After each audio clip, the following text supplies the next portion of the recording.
Oh Tony, Incroyable. Tony. Incroyable. Oh Tony, Tony. Je Oh, veux Mick, que tu me Mick. dises. Quoi de beau à Spa-Francorchamps? Qu'est-ce que tu as de beau à nous raconter ce week-end, Tony? Eh bah comme quoi le circuit de Spa-Francorchamps il a bien changé par rapport à l'année dernière. Donc déjà dans un premier temps ils ont construit une piscine municipale afin de récolter les eaux fluviales. Merde. Qu'est-ce qu'il dit? Mais Non, qu'est-ce non, qu'il dit? Ils ont rien construit de tout ça. Il y a rien aucune structure aquatique, rien du tout. Par contre cependant ils ont construit C'est où il Bah, dit?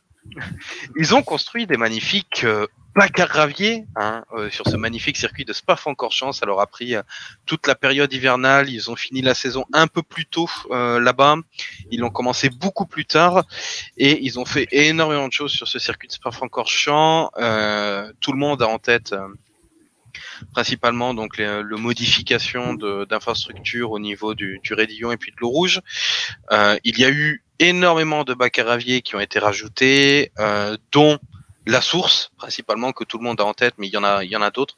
Il y a en tout 6 ou 7 bacs à gravier qui ont été construits, et à savoir également qu'ils ont re-asphalté certaines portions du circuit. C'est pour ça que Pirelli va un petit peu en terre inconnue sur certaines portions du tracé.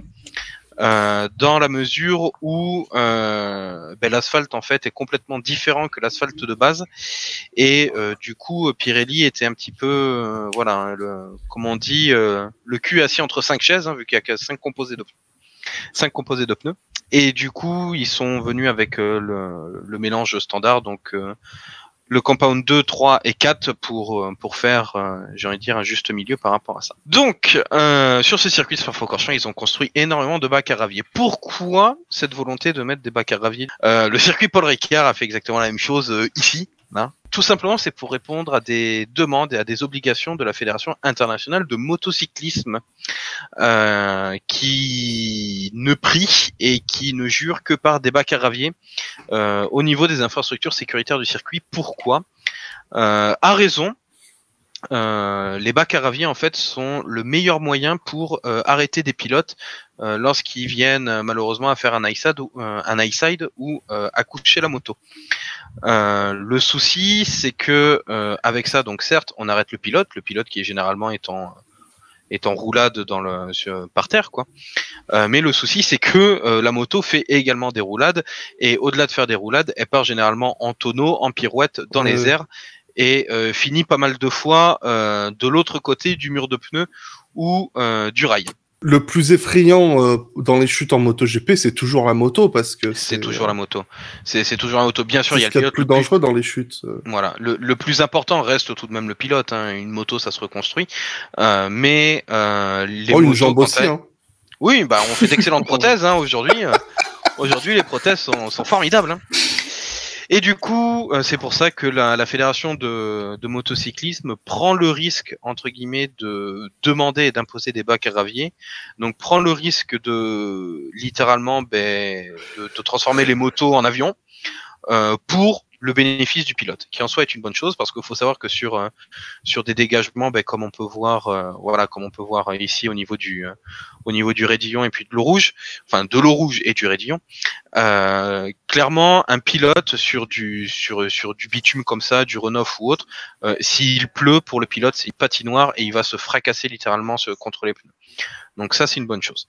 La mauvaise chose c'est que on se retrouve maintenant avec un circuit de Spa-Francorchamps qui est rempli de bacs à gravier comme ceci, des bacs à gravier qui malheureusement sont des dangers publics et qui ne sont pas si efficaces que ça à Spa-Francorchamps. On a eu l'exemple tout à l'heure en Formule 3, je ne peux pas montrer les images dans la mesure où je suis dans l'incapacité d'en faire les acquisitions ou de le partager pour des restrictions de droits d'auteur, où je me retrouve avec un écran noir. Mais on a eu donc un accident, je vais pas dire spectaculaire, mais quand même relativement important en Formule 3. On a eu deux voitures qui se sont fait une touchette et qui sont venues se fracasser contre un mur de pneus. Et on a une de ces deux voitures qui a décollé et qui a atterri sur le toit, mais qui, avec l'inertie, s'est retournée. Et on a pu observer, lorsque les voitures sont rentrées dans ce bac à gravier, que à aucun moment le gravier n'a tanké les voitures en fait. Les voitures ont tout le temps rebondi en fait sur ce bac à gravier. Oui, Tim. Pour revenir sur cet incident-là, j'ai quand même envie de dire que je trouve qu'on a eu les deux réactions qu'on peut avoir avec du gravier, parce qu'il y a une des deux voitures qui a été tout droit, qui a flotté sur le gravier et qui a été percuté le mur à pleine vitesse. L'autre qui a été, à défaut d'être beaucoup ralenti, qui a été un peu ralenti, mais qui a surtout été dévié pour ne pas aller taper de face et qui a justement, du coup, évité un impact plus grave. C'est exactement ça. Je pense que c'est un bon exemple concret de ce que fait le gravier, qui dans un cas peut être très bien parce que la voiture allait à fond, allait percuter le mur de face, donc elle l'a pas fait, c'est nickel. Le gravier a eu un bon rôle. De l'autre, malheureusement, ça n'a pas du tout ralenti la voiture, ça l'a fait sauter. Et donc, si tu as moins de contact au sol, tu freines pas. Voilà, donc exactement. Ça va tout droit. Voilà, on voit. C'est exactement ça. La voiture bleue qui rebondit, qui va taper de face, et la voiture blanche qui rentre en travers, donc ralentit, et du coup ne tape pas très fort le mur. C'est ça. On a la sortie de blanchiment, on l'a pas précisé, mais c'est la sortie de blanchiment. Ah, mais on est à la sortie de blanchiment. On est sorti blanchiment, donc ils sont pieds au plancher jusqu'au moment où ils se tapent entre eux. Totalement. Et puis voilà. Le problème qui se pose principalement, c'est pas vraiment les bacs à gravier en eux-mêmes. Pour une fois, je vais quand même être relativement sérieux et ne pas non plus trop dénigrer les bacs à gravier. Pour une fois, normalement, un bac à gravier, ça doit être aéré, ça doit pas être compact. Ça doit être quelque chose de très meuble, de très très aéré. Généralement, quand on dit qu'un bac à gravier est aéré, en fait, on a ces stries, en fait, comme un champ qui vient d'être labouré, en fait, ou une voiture, en fait, quand elle va rentrer dedans, les graviers, dans la mesure où ils ne sont pas collés serrés, dans la mesure où c'est pas compacté, la voiture, dès lors qu'elle va rentrer à l'avant, elle va commencer, ce qu'on dit, à se tanker, en fait, dans le bac à gravier, elle va plonger dans le bac à gravier. C'est pour ça que sur des circuits old school, pour reprendre en France les plus connus, Pau, par exemple, Nogaro, Le Mans, faut savoir que des bacs à gravier sur ces circuits-là, je prends Nogaro vu que j'ai pas officié pas mal de temps à Nogaro, il y a certains bacs à gravier qui vont jusqu'à 80 cm, 1 mètre de profondeur. Ici, à Spa-Francorchamps et également Charade aussi. Charade, bien sûr. Dijon-Prénois, Manicourt. Au-dessus de la cheville, quand même. C'est ça. Exactement. Et il faut savoir que ici, sur Spa-Francorchamps, c'est ce qui pour moi en fait est aberrant sur toutes ces photos, c'est que leur bac à gravier, il n'est pas profond. Il n'est absolument pas profond. Le bac à gravier le plus profond est celui qui se situe au niveau de la source, qui est pour moi d'ailleurs le bac à gravier qui est le moins bien positionné. Et d'ailleurs, ce bac à gravier aussi est très mal positionné, je vais m'expliquer par la suite. Mais ces bacs à gravier font au maximum 20 cm de profondeur. 20 cm de profondeur, si vous le relativisez, si vous comparez ça par exemple à une jante de roue, c'est rien du tout en fait. Et en plus de cela, en fait, de par la faible profondeur et de par la mauvaise conception, on a des bacs à gravier justement qui... Je disais, c'est vrai que sur les petites masses, des bacs à gravier peu profonds comme ça, pour un pilote de moto, donc un coup d'un genou, ça va réussir à se planter, à se tanker dedans, même si avec l'inertie, il va continuer à partir en roulade jusqu'à qu'il n'ait plus de vitesse. Mais sur des grosses masses comme des voitures, la voiture, elle va rebondir dessus. Et l'effet est encore plus, il est encore plus accentué avec les monoplaces, où la masse des voitures, même lorsque une monoplace vient freiner, mais la masse des voitures se trouve à l'arrière. C'est-à-dire que si l'avant commence à rouler dans le bac, même si le pilote est pied sur le frein, même avec la masse de la voiture qui va au niveau de l'avant, on a quand même une grande partie de la masse qui reste sur l'arrière de la voiture, ce qui fait que l'avant ne va jamais se tanker et ça va commencer à rebondir en fait au lieu de se tanker lorsque l'arrière va arriver au niveau du bac à gravier. Donc la réaction typique qu'on va avoir avec des monoplaces, c'est une monoplace qui va se tanker comme elle peut au niveau du train arrière et qui du coup va se mettre de travers comme ce qu'on a vu tout à l'heure en Formule 3, ce qui en soi est une bonne chose. Mais au pire des cas, on a une voiture qui rebondit et qui, malheureusement, si elle vient se fracasser ou même si elle vient à continuer sa route dans le bac à gravier, peut se retourner, comme par exemple, ce fut le cas pour Alonso en 2016 en Australie, avec Esteban Gutiérrez. Donc pour la moto, ce sont des très bonnes choses, mais pour l'auto, on en revient littéralement à des, je vais pas dire des suicides sécuritaires, vu que on l'a vu tout à l'heure en F3 et puis on l'a vu avec Leclerc, ça a quand même fait un petit peu son taf, mais c'est pas la chose la plus optimisée. Donc il y a un énorme souci de conception au niveau de ces bacs à gravier. Et pour reprendre donc du coup ce bac que l'on voit ici en gros plan, alors ils ont mis un bac à gravier. Tout le monde part du principe que le bac à gravier il est punitif. Le problème c'est que là par exemple un bac à gravier comme celui-ci n'est absolument pas punitif dans la mesure où si on a 2 ou 3 pilotes qui veulent faire un 2 ou 3 de front, et ben ils peuvent très bien aller en dehors de la piste et puis revenir, ils n'auront jamais été punis. Là, il est vraiment punitif dans la mesure où, ben ok, si t'es vraiment en déperdition, on te punit. Donc, encore une fois, ça montre comme quoi ce bac à gravier a été vraiment conçu pour de la moto, où lorsque un pilote vient se coucher avec la bécane, eh ben, il est arrêté par le bac à gravier.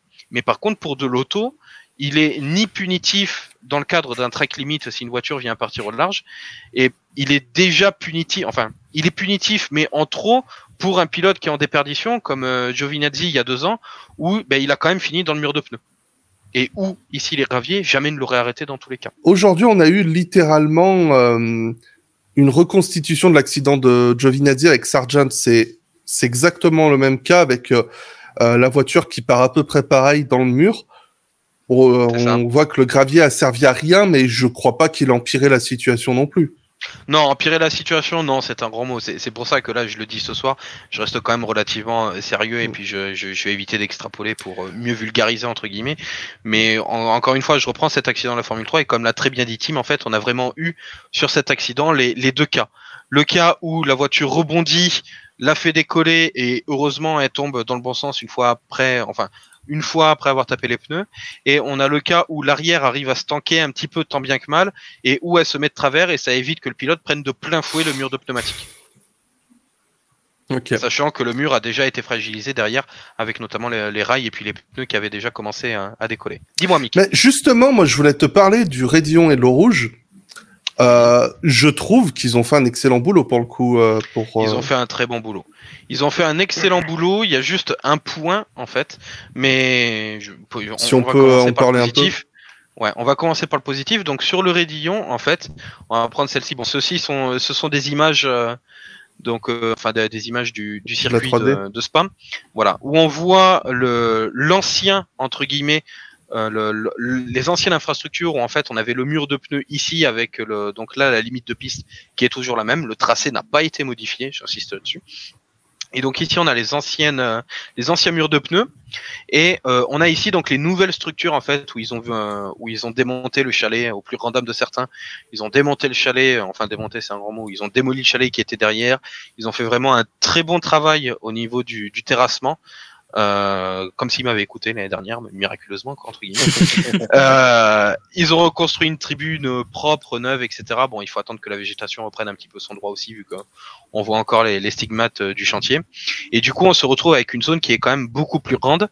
Là, quelque chose qui n'est pas affiché, mais qui par contre est toujours présente, ce sont les murs de pneus. Alors, les murs de pneus, c'est une très bonne chose pour amortir les chocs. Cependant, c'est une très mauvaise chose parce que le mur de pneus, ça fait rebondir. Littéralement, là où du Tech Pro sur plusieurs couches d'épaisseur, ça rebondit pas en fait. Je reprends la course de Formule 2 à Sochi.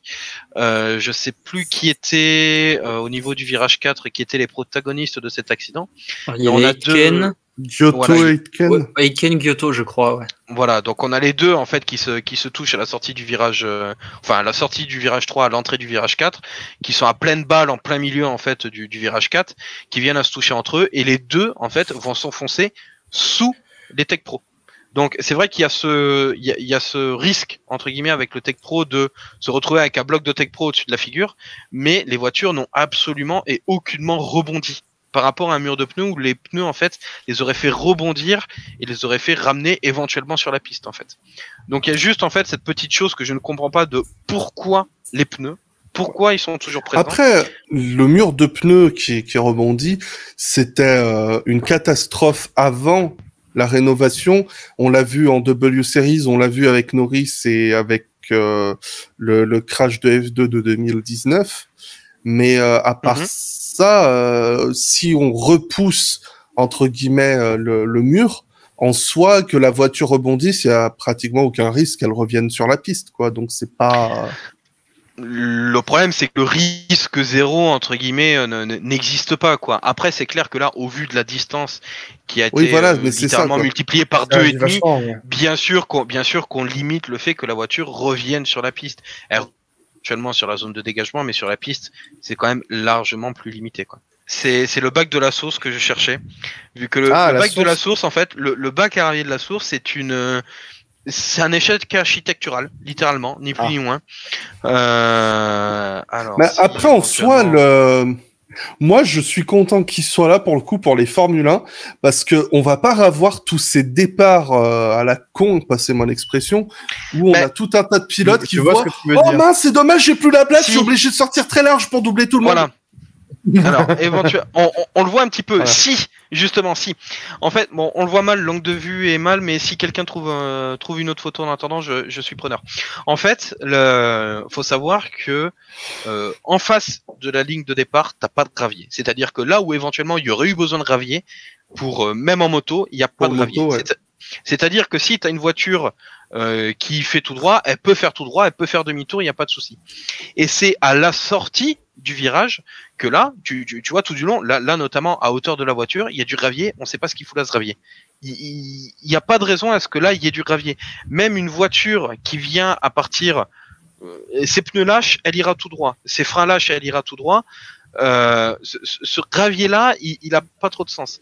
Et le problème, c'est que ici, t'as quand même une zone de dégagement, que c'est pour ça on le voit pas trop avec l'angle de la caméra, mais t'as quand même une zone de dégagement qui fait que si au départ ils font un 3 de face, t'as quand même la troisième voiture à l'extérieur qui peut aller en dehors de la piste, qui devra revenir beaucoup plus tôt, mais qui pourra aller en dehors des limites de piste et ne pas aller dans le bac à gravier. Et c'est là où c'est d'autant plus dangereux que de la façon dont c'est foutu, c'est que si une voiture revient sur la piste, elle sera perpendiculaire aux voitures qui viennent. Là, c'est difficile à visualiser, c'est pour ça que j'essaye de chercher encore une autre photo avec mon deuxième écran également de l'autre côté. Mais ce bac à gravier, en fait, il y a un échec de conception. En quelque part, je sais pas pourquoi ils ont mis autant de gravier jusque là. Des fois qu'il y aurait une voiture en sortie descente qui se loupe. Je sais pas, mais c'est clairement joli. pour moi. Clairement, après là, je pense que ces bacs à gravier là, comme tu le disais tout à l'heure, ont surtout été pensés pour la moto. Et là, je pense que, alors pour moi, un high side arriverait bien plus tôt dans le virage que là, mais tu pars du principe qu'il y a une moto qui glisse, un contact, un high side et que le pilote glisse. C'est un peu con s'il commence à rouler sur du gravier et qu'après il tombe sur du béton et qu'il finit de rouler sur du béton, tu vois. Je pense que c'est pour ça qu'ils ont été jusqu'au bout, entre guillemets, jusqu'au bout avec le gravier. À réfléchir comme ça, éventuellement. Pour le coup, je pourrais pas te dire. T'as sans doute raison là-dessus. Mais c'est là où je rebondis sur le tweet que j'ai sorti cet après-midi, notamment suite à l'accident qu'il y a eu entre les deux F3. C'est que on a des circuits qui, à raison, et de toute façon économiquement c'est ce qui est le plus viable, on a des circuits qui veulent être pluridisciplinaires, auto et moto. Et ça c'est tout à fait normal parce qu'un circuit qui se spécialise uniquement auto ou uniquement moto ne sera jamais rentable. Donc un circuit mécanique, par définition, doit faire les deux disciplines. Et le souci qui se pose, c'est que entre les infrastructures de sécurité auto et les infrastructures de sécurité moto, il y a une incompatibilité qui est phénoménale. On a l'exemple ici à Spa-Francorchamps au niveau de certains bacs à gravier. On a l'exemple au Paul Ricard avec le bac à gravier qui se situe à l'extérieur du virage 7. On a des exemples partout, vraiment dans tous les sens. Et éventuellement, le seul circuit qui arrive plus ou moins à faire exception, c'est Le Mans. Et encore Le Mans sur le circuit Bugatti, on arrive à avoir des voitures qui en fait surfent littéralement sur le gravier. Je pense notamment au LMP et qui à chaque fois vont taper directement le rail ou les pneus et qui arrivent à décoller, quoi. Qui arrivent à décoller. Donc certes, elles ne parlent pas en tonneau directement sur le bac à gravier, mais elles arrivent quand même à décoller.